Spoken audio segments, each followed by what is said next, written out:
आषाढी वारीनंतर पंढरपूरहून परतीच्या मार्गावर असलेली श्री संत गजानन महाराजांची पालखी बुधवारी सकाळी शेगावच्या वेशीवर दाखल झाली। खामगाव इथं मंगळवारी मुक्काम केल्यानंतर शेगाव इथं बुधवारी सकाळी 10च्या सुमारास आगमन झालं।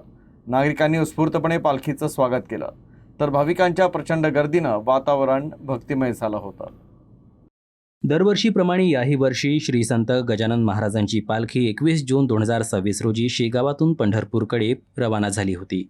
सुमारे 1350 किलोमीटरचा पायी प्रवास 700 वारकऱ्यांच्या मुखी श्री विठ्ठल आणि गजाननाचा जयघोष करीत सकाळी 10 वाजता श्रींची पालखी शेगावच्या वेशीवर दाखल झाली।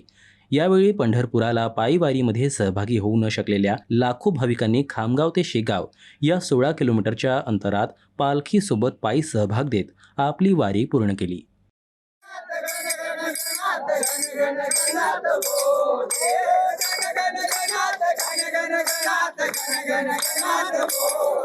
अत्यंत श्रद्धा आहे, सगळ्यांची एकदम भावपूर्ण श्रद्धा आहे आणि सगळ्यांना प्रत्येकाला आम्हाला एक छोटे छोटे अनुभव आलेले आहे महाराजांचे। त्यामुळं न चुकता आम्ही कोणत्याही गोष्टीतून वेळ काढून या पालखीला येत असतो आणि फार चांगला अनुभव आहे। प्रत्येक माणूस एका लेवलला आलेला आहे, एक सगळे माणसं एका लेवलला येऊन येतात। हेच या पालखीचं एक महत्त्व आहे की इथे कोणी मोठा नाही, कोणी छोटा नाही, सगळे एकमेकाला माऊली म्हणतात, सगळे एकमेकांमध्ये देव बघतात।